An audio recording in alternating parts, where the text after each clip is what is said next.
The massive Zornak battlecruiser Starweaver hung like a predatory leviathan against the backdrop of Earth's orbital space. Its obsidian hull gleamed with an almost liquid darkness, reflecting the pale blue of the planet below. A world that seemed impossibly fragile compared to the technological monstrosity poised above it.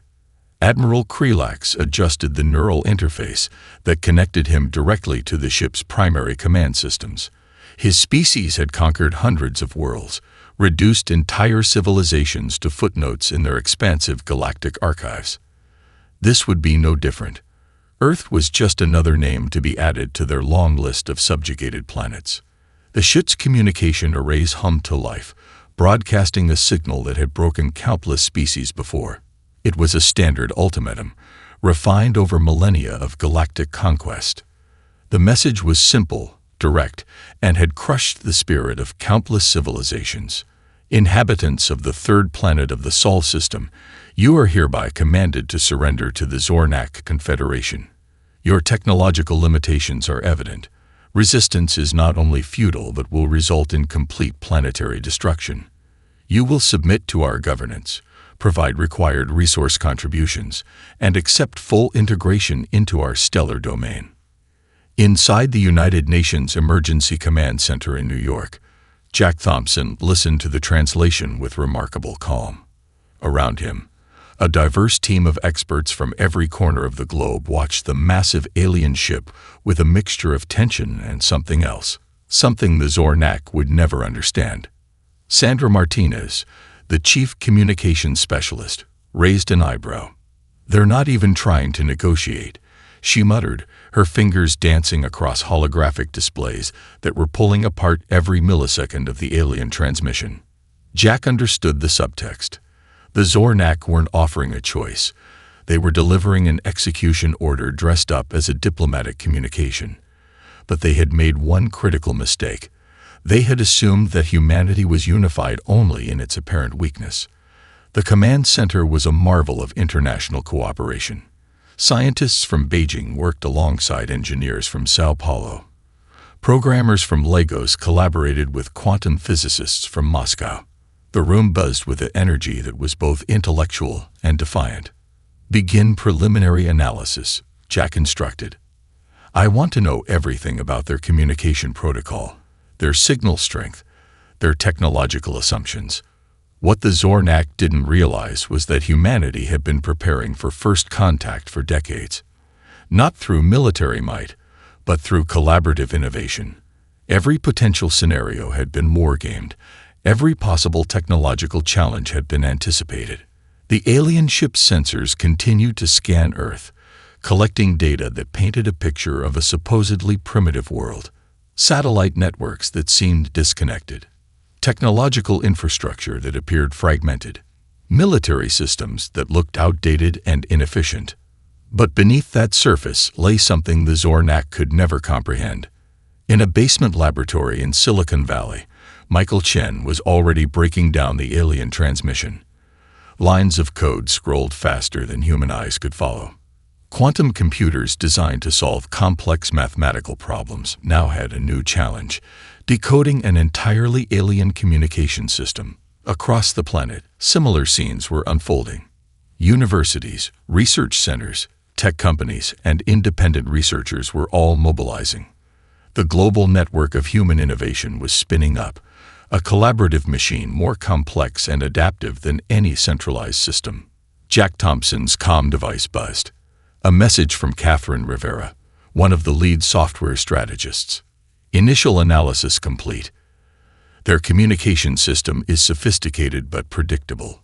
We can work with this." The Zornak believed they were speaking to a fractured, primitive species.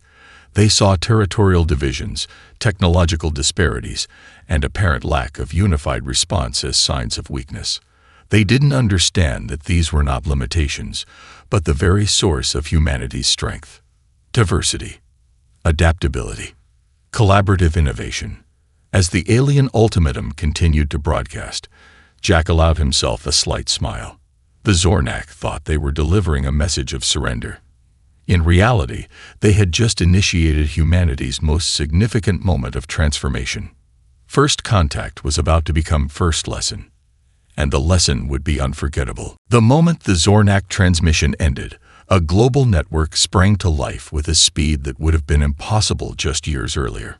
In research facilities, university labs, and hidden technological sanctuaries across the planet, humanity's true potential began to unfold. Catherine Rivera sat in a converted warehouse in San Jose, surrounded by a network of servers that hummed with an almost living energy. Her team represented a microcosm of global collaboration. Engineers from 12 different countries, working in perfect synchronization. The alien transmission wasn't just a threat.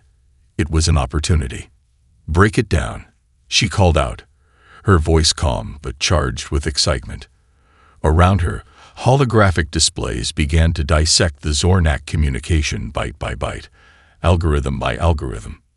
Dr. Emma Nakamura, a quantum computing specialist previously working on complex molecular simulations, had been waiting for a challenge like this her entire career. Her fingers flew across multiple interfaces, each movement creating cascading networks of computational power. What the Zornak saw as a simple broadcast was becoming a comprehensive map of their technological infrastructure.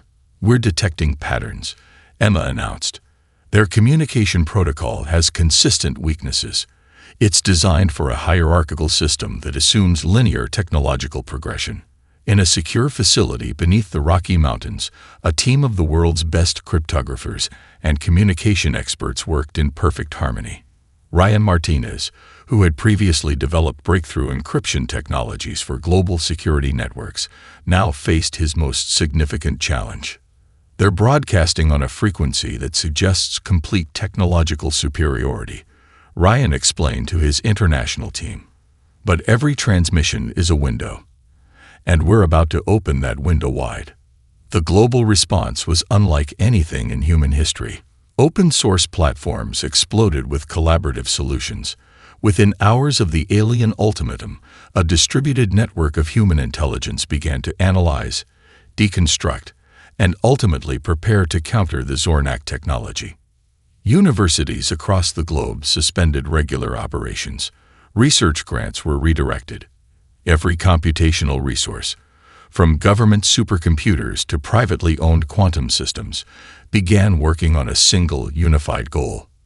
In Beijing, a team of materials scientists discovered a method to create adaptive nanostructures that could rapidly reconfigure themselves based on external stimuli. In Sao Paulo, computer engineers developed new communication protocols that could potentially bypass the aliens' most secure systems.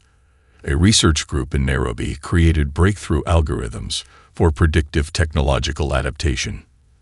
The Zornak ship continued its scan, completely unaware that each moment of observation was providing humanity with more data, more opportunity for innovation.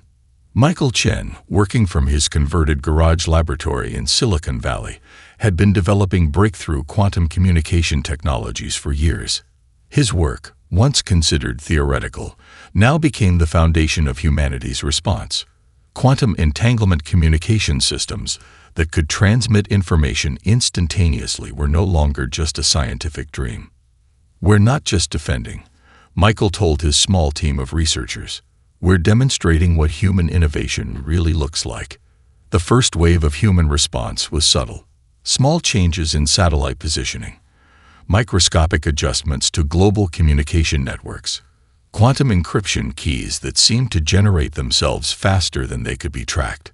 To the Zornak, it would look like random technological noise, but each signal was a carefully constructed piece of a much larger puzzle. Sandra Martinez in the UN Command Center tracked the global response. "They have no idea," she muttered, watching as collaborative networks began to form patterns more complex than any centralized system could comprehend. Jack Thompson understood the true power of what was happening. This wasn't just a technological response. This was humanity showing its true nature, a species that could transform challenges into opportunities, that could turn potential destruction into a moment of unprecedented innovation. As the alien ship continued its scan, humanity was already 10 steps ahead. The Zornak thought they were observing a primitive planet. In reality, they were watching the early stages of a technological revolution that would redefine galactic understanding. First Contact was about to become a lesson in humility. The global network of human innovation pulsed with an energy that defied traditional understanding. What the Zornak perceived as technological chaos was actually a perfectly synchronized dance of collaborative intelligence. Michael Chen's breakthrough in adaptive metamaterials became the catalyst for a technological revolution that would reshape humanity's approach to innovation. From his modest Silicon Valley laboratory, he had developed a material that could fundamentally change its molecular structure in response to external stimuli. But this was more than just a scientific breakthrough. It was a blueprint for a new way of thinking. Within hours of the initial discovery, research teams across the globe began refining and expanding the concept. A materials scientist in Mumbai found a way to integrate quantum-responsive elements. A nanotechnology researcher in Seoul developed a method to create self-repairing circuits using the new metamaterial. A team in Berlin discovered how to optimize energy transfer through these adaptive structures. The Zornak continued to monitor Earth, completely misunderstanding the transformation happening beneath their sensors. What they saw was a planet with seemingly disconnected technological infrastructure. What was actually occurring was the rapid emergence of a living, breathing technological ecosystem. Catherine Rivera oversaw the global coordination from her command center in San Jose. Her team had developed a revolutionary communication protocol that allowed instantaneous knowledge sharing across previously unimaginable distances. Research breakthroughs in Tokyo could be integrated into projects in Buenos Aires within seconds. "It's not about individual brilliance," Catherine explained to a junior researcher. "It's about collective intelligence. Every breakthrough becomes a building block for the next innovation." In a secure facility beneath the Rocky Mountains, Dr. Emma Nakamura was pushing the boundaries of quantum computing. Her team had developed a neural network that could learn and adapt faster than any known computational system. Each piece of data from the Zornak transmission became fuel for further innovation. The open-source platforms exploded with activity. Researchers, engineers, and inventors from every corner of the globe collaborated in real time. A problem identified in one part of the world would have potential solutions proposed within minutes. The traditional barriers of academic research, competition, proprietary knowledge, institutional limitations dissolved in the face of a common challenge. Ryan Martinez's cybersecurity team discovered something extraordinary. The Zornak communication systems, while advanced, followed a predictable pattern. Each attempt to scan or understand Earth's technologies provided more data, more opportunities for human innovation. What the aliens saw as intelligence gathering became a massive knowledge transfer that they couldn't comprehend. Universities around the world suspended traditional operations. Research grants were redirected. Every computational resource, from government supercomputers to privately owned quantum systems, began working on a unified goal. The boundaries between disciplines disappeared. Physicists worked alongside software engineers. Mathematicians collaborated with materials scientists. Jack Thompson watched the global response with a sense of pride and wonder. This was humanity's true strength. Not military might, not individual genius, but the ability to collaborate, to adapt, to transform challenges into opportunities. A breakthrough in medical nanotechnology in Cape Town could suddenly have applications in space communications. An algorithm developed for climate modeling in Stockholm might provide insights into quantum encryption. A machine learning approach created in Singapore could revolutionize energy production in Toronto. The Zornak continued their observations, completely missing the true nature of what was happening. They saw a planet of apparent technological disparities.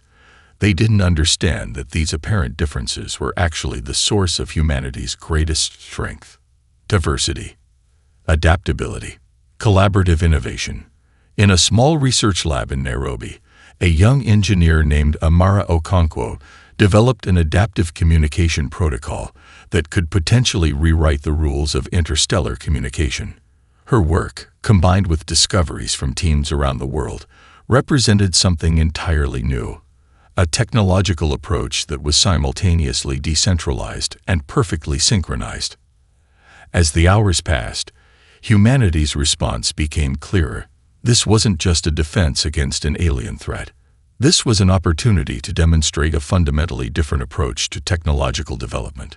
The Zornak thought they were observing a primitive planet. In reality, they were watching the early stages of a technological revolution that would redefine galactic understanding. Humanity was about to show the universe what true innovation looked like. The first wave of Zornak attack vessels dropped from hyperspace with surgical precision. Sleek obsidian ships that had decimated countless civilizations now targeted Earth's orbital defenses.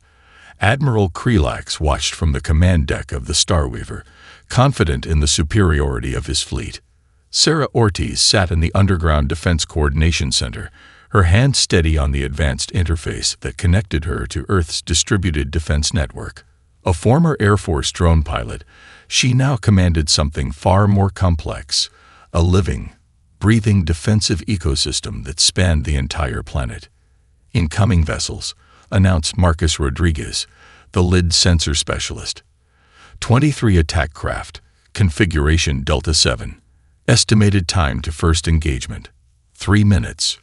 The Zornak attack pattern was textbook, a strategy that had broken the resistance of hundreds of civilizations.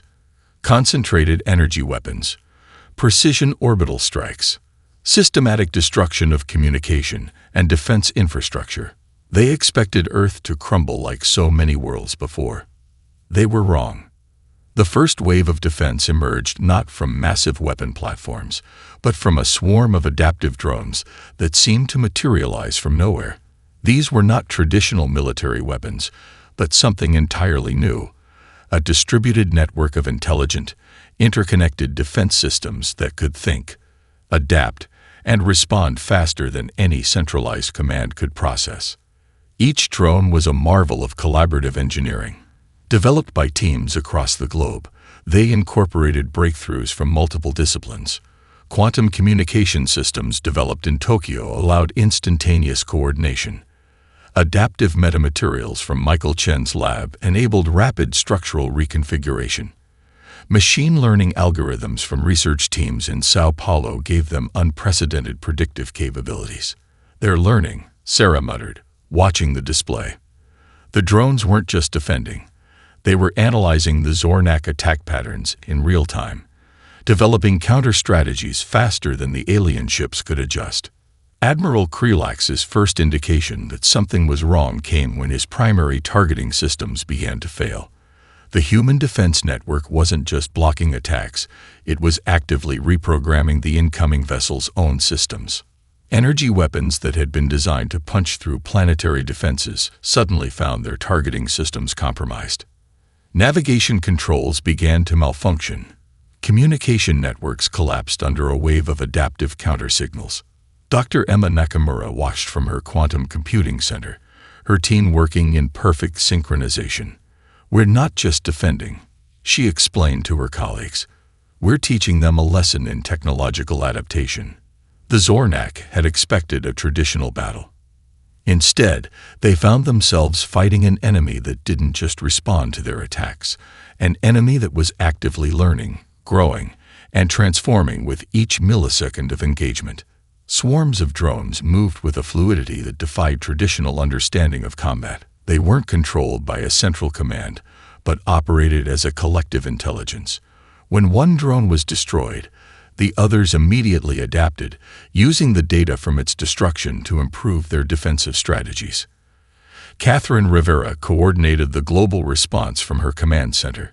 "Every attack provides more data," she told Jack Thompson. "They're giving us exactly what we need to understand their technology." The orbital space around Earth transformed into a ballet of technological innovation. Zornak ships that had seemed invincible now found themselves outmaneuvered by a defense system that was simultaneously everywhere and nowhere. Adaptive camouflage systems made Earth's defensive platforms nearly invisible. Quantum communication networks allowed instantaneous coordination that the Zornak communication systems couldn't track. Energy redirection technologies turned the aliens' most powerful weapons into harmless light shows. Marcus Rodriguez called out the casualties. Zornak losses at 62%. Their attack formation is completely compromised. Admiral Krelax couldn't comprehend what was happening. In thousands of years of galactic conquest, he had never encountered a species that could adapt this quickly. The humans weren't just defending. They were fundamentally rewriting the rules of technological engagement. As the first wave of attack collapsed, the true message became clear. Humanity was not just another civilization to be conquered. They were something entirely new, a species that could turn an alien invasion into a learning opportunity. The first skirmish was over, and the Zornak had no idea what was coming next. Rayan Martinez leaned forward, his eyes reflecting the complex holographic displays that mapped the Zornak's interstellar infrastructure. What had begun as a defensive action was about to become something far more strategic. Humanity's counteroffensive would not be about destruction, but about demonstrating the true depth of their technological capabilities. "We're not going to destroy them," Ryan explained to his international team of cybersecurity experts, network specialists, and quantum communication engineers. "We're going to show them exactly how outmatched they are." The first phase of the counteroffensive was subtle. Quantum communication networks, developed through a collaborative effort spanning research centers from Cape Town to Vancouver, began to infiltrate Zornak communication systems. These weren't traditional hacking attempts, but something far more sophisticated. Adaptive algorithms that could learn and transform faster than any defensive system could detect. Catherine Rivera oversaw the global coordination from her command center in San Jose. Her team had developed a revolutionary communication protocol that allowed instantaneous knowledge sharing across previously unimaginable distances. Each infiltration point became a learning opportunity, a window into the alien technological infrastructure. In orbit around a distant Zornak colony world, the first signs of the human counteroffensive emerged. Power grids began to fluctuate. Communication networks experienced unexplained interruptions. Military installation security systems started to behave in increasingly erratic ways. Dr. Emma Nakamura's quantum computing team had developed a breakthrough approach to technological infiltration. Instead of breaking through defenses, their systems would adapt, becoming part of the infrastructure they were exploring. Each system they touched became a potential pathway for further investigation. "We're not destroying," Emma explained to her colleagues. "We're demonstrating. Every system we touch becomes a lesson in technological adaptation." Jack Thompson understood the true strategy.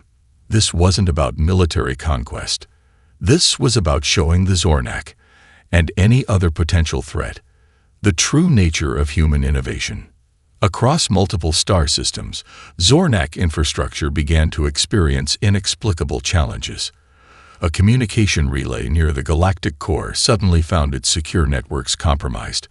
A military installation in the outer rim discovered its most classified systems were no longer entirely under its control. Michael Chen's adaptive metamaterial research played a crucial role. The technologies developed in his modest Silicon Valley laboratory now allowed human infiltration systems to change their fundamental nature, becoming invisible to traditional detection methods. The counteroffensive targeted specific points of strategic importance, not to destroy, but to demonstrate. Each infiltrated system became a message. Humanity could go anywhere. Humanity could understand anything. Sarah Ortiz coordinated the distributed defense and infiltration network. What appeared to be random technological disruptions were actually a carefully choreographed demonstration of human capabilities. Military installations found their most secure systems subtly altered. Communication networks experienced momentary, controlled disruptions that revealed massive vulnerabilities. Admiral Krelax began to understand the true nature of the threat. This wasn't a traditional military engagement. This was something far more terrifying. A species that could infiltrate and understand technological systems at a fundamental level. Research teams around the world worked in perfect synchronization. A breakthrough in quantum encryption developed in Nairobi could suddenly provide insights into infiltrating a communication network near a distant Zornak colony. An algorithm created for climate modeling in Stockholm became a key to understanding the alien infrastructure's fundamental weaknesses. The counteroffensive continued, a living, breathing technological ecosystem that could adapt, learn, and transform faster than any centralized system could comprehend. By the time the Zornak fully understood what was happening, humanity had already moved on to the next phase of their demonstration. They weren't just defending, they were rewriting the fundamental rules of technological engagement. As communication systems across Zornak space began to experience unexplained anomalies, a clear message emerged. Humanity was not a civilization to be conquered. Humanity was a force of technological innovation that could go anywhere, understand anything, and transform everything. The counteroffensive was more than an attack. It was a declaration. Humanity had arrived on the galactic stage. The Zornak High Command convened in their most secure communication chamber, a vast spherical room that had witnessed the fall of countless civilizations. Admiral Krelax projected holographic data streams that told a story of unprecedented technological challenge. "This is impossible," whispered Commander Vorlich, his tentacle-like appendages trembling slightly. The data before them defied every known principle of technological development. Humanity was not just advancing, they were evolving at a rate that seemed to break the fundamental laws of technological progression. Emily Watkins sat in her research facility in Boston, surrounded by a network of quantum computers that pulsed with an almost living energy. At just 27 years old, she had become the unexpected architect of humanity's most revolutionary adaptive intelligence system. Her work wasn't just about creating advanced artificial intelligence. It was about developing a technological ecosystem that could learn, adapt, and transform at an unprecedented rate. "It's not about individual intelligence," Emily explained to her team of international researchers. "It's about creating a collaborative system that can learn faster than any individual or centralized network." The breakthrough came from an unexpected combination of disciplines. Machine learning algorithms developed by a team in Mumbai, quantum computing techniques from a research group in Seoul, adaptive neural network designs created by a collective of researchers spread across 3 continents. Each discovery became a building block for something entirely new. Dr. Michael Chen's work on adaptive metamaterials provided the physical foundation. Materials that could change their fundamental molecular structure in response to external stimuli. But Emily's team took this concept to an entirely new level, creating computational systems that could fundamentally redesign themselves in real time. The Zornak intelligence reports became increasingly frantic. Humanity's technological progression wasn't linear. It was exponential. What would take most species millennia, humans were accomplishing in weeks, sometimes days. Jack Thompson understood the true significance of what was happening. This wasn't just a technological arms race. This was a fundamental reimagining of how intelligence and technology could interact. In orbital research stations, on university campuses, in converted warehouses, and high-tech laboratories, humanity was pushing the boundaries of what was possible. Open-source platforms allowed instantaneous knowledge sharing. Collaborative networks broke down traditional barriers between disciplines. A breakthrough in medical nanotechnology in Cape Town could suddenly provide insights into quantum communication. An algorithm developed for climate modeling in Stockholm might revolutionize adaptive intelligence systems. A machine learning approach created in Singapore could transform understanding of interstellar communication. The Zornak had encountered advanced civilizations before, but they had never seen anything like this. A species that didn't just develop technology, but transformed it into a living, breathing ecosystem of innovation. Catherine Rivera tracked the global response from her command center. "We're not just developing technology," she explained to her team. "We're creating a new form of collective intelligence." The adaptive systems developed by Emily's team began to show capabilities that bordered on the miraculous. They could predict technological challenges before they emerge. They could redesign themselves to solve problems that hadn't even been fully articulated. Most terrifyingly for the Zornak, these systems could learn from every interaction, every observation, every moment of engagement. Admiral Krelax realized they were facing something unprecedented. Humanity wasn't just advancing technologically. They were approaching a point of technological transformation that defied all known galactic principles. Ryan Martinez's cybersecurity team discovered something extraordinary. The adaptive intelligence systems were developing communication protocols that the Zornak couldn't even begin to comprehend. They weren't just breaking through defensive systems. They were fundamentally reimagining how technological communication could work. The research teams worked in perfect synchronization. A quantum computing breakthrough in Nairobi could be integrated into adaptive intelligence research in Sao Paulo within seconds. An innovative approach to neural networks developed in Berlin could provide insights for communication system design in Tokyo. As the Zornak watched in growing terror, humanity continued to push forward. They weren't just developing technology. They were reimagining the very concept of technological development. The technological singularity wasn't just a theoretical concept anymore. It was becoming a reality. And humanity was leading the way. The universe was about to change forever. The negotiation chamber aboard the Zornak flagship was unlike any diplomatic meeting in galactic history. Jack Thompson sat with a calm demeanor that belied the technological-powered humanity now represented. Surrounding him was a carefully selected team. Not military leaders, but the minds behind humanity's greatest innovations. Admiral Krelax studied the humans with a mixture of terror and grudging respect. The preliminary reports had been shocking, but nothing prepared him for the actual delegation. These weren't warriors. They were architects of a technological revolution that had fundamentally challenged everything the Zornak understood about species development. "You have invaded our space," Jack began, his voice steady. "Attempted to subjugate our planet, challenged our very existence." The translation systems worked perfectly, but there was something more happening. Every word was a data point, every pause a potential information transfer. The adaptive communication systems developed by Catherine Rivera's team ensured that the negotiation was far more than a simple verbal exchange. Dr. Emma Nakamura sat to Jack's right, her quantum computing expertise providing a silent backdrop of technological sophistication. Michael Chen, the materials scientist whose adaptive metamaterials had been crucial to humanity's defense, observed the alien leadership with a clinical curiosity. The Zornak had expected a traditional diplomatic encounter. Instead, they found themselves facing a collective intelligence that seemed to process information faster than they could comprehend.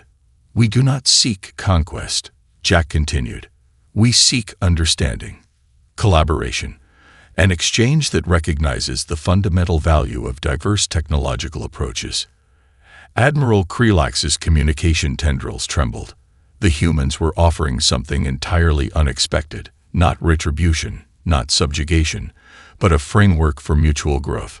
Sarah Ortiz, the former drone pilot who had been crucial in coordinating Earth's defense, presented a comprehensive overview of humanity's technological capabilities. But it wasn't a threat display. It was an invitation. Each technological breakthrough was presented not as a weapon, but as a potential point of collaborative development. Ryan Martinez outlined a proposed framework of technological exchange that would have been impossible for any other species to conceive. It wasn't about sharing specific technologies. It was about creating a dynamic, adaptive system of mutual innovation. "Your current technological approach is fundamentally linear," Catherine Rivera explained. "We propose a model of collaborative, adaptive development that transcends traditional boundaries of species, discipline, and technological understanding." The Zornak leadership struggled to comprehend the proposal. This wasn't a negotiation of territory or resources. This was a fundamental reimagining of how technological civilization could function. Emily Watkins presented the most revolutionary concept. Her adaptive intelligence systems demonstrated a method of technological development that was simultaneously decentralized and perfectly synchronized. Each breakthrough became a building block for further innovation, with no single point of control. "We're not asking for your submission," Jack Thompson said. "We're offering a partnership that challenges everything you understand about technological progression." The negotiations continued, but they were unlike any diplomatic encounter in galactic history. Every moment was a potential technological exchange. Every word a possible pathway to innovation. The Zornak realized they were facing a species that didn't just develop technology, they transformed it. A civilization that saw challenges as opportunities for collective growth. Admiral Krelax understood the unspoken message. Humanity wasn't seeking revenge. They were offering a fundamental reimagining of technological civilization. The proposed framework was breathtaking in its complexity. Open communication channels that could adapt in real time. Collaborative research platforms that transcended species boundaries. A model of technological development that saw diversity as the ultimate strength. As the negotiations continued, it became clear that this was more than a diplomatic encounter. This was a pivotal moment in galactic history. Humanity had arrived, and nothing would be the same again. The universe was about to learn what true innovation looked like. The aftermath of humanity's encounter with the Zornak rippled across the galaxy like a quantum wave of potential. What had begun as a potential invasion had transformed into the most significant technological and cultural shift in galactic history. Catherine Rivera stood on the observation deck of the first collaborative research station, watching as ships from dozens of different species worked together in perfect synchronization. The station itself was a marvel of adaptive architecture, walls that could reconfigure themselves, communication systems that could translate and understand in real time, research facilities that could transform to meet the needs of any scientific endeavor. Jack Thompson reflected on the journey that had brought humanity to this moment. The initial alien threat had become an opportunity for unprecedented growth. Other species now looked to humans, not as a military power, but as architects of a new kind of technological and cultural exchange. Dr. Emma Nakamura's quantum communication networks had become the standard for interstellar collaboration. What was once a human-specific technology was now a galactic infrastructure that allowed instantaneous knowledge sharing across previously unimaginable distances. The research platforms that emerged from this new paradigm defied traditional understanding. A medical breakthrough discovered by a team of researchers from 3 different planets could be integrated into technological applications within hours. Climate scientists from distant star systems could collaborate on solving complex environmental challenges in real time. Michael Chen's adaptive metamaterial research had revolutionized everything from spacecraft design to medical technologies. Materials that could fundamentally change their molecular structure were now used across hundreds of civilizations, transforming how species approached technological challenges. Sarah Ortiz coordinated the global, now galactic, network of adaptive defense systems. But these were no longer purely defensive technologies. They had become collaborative platforms for problem-solving, scientific discovery, and mutual understanding. The Zornak, once conquerors, now found themselves fundamental partners in this new collaborative ecosystem. Admiral Krelax, who had once sought to subjugate humanity, now led a research team exploring collaborative technological development. Emily Watkins' adaptive intelligence systems had become the foundation of a new approach to technological innovation. These were not centralized artificial intelligence systems, but dynamic, collaborative networks that could learn, adapt, and grow in ways that transcended individual species limitations. Ryan Martinez's cybersecurity innovations had transformed how civilizations approached technological security.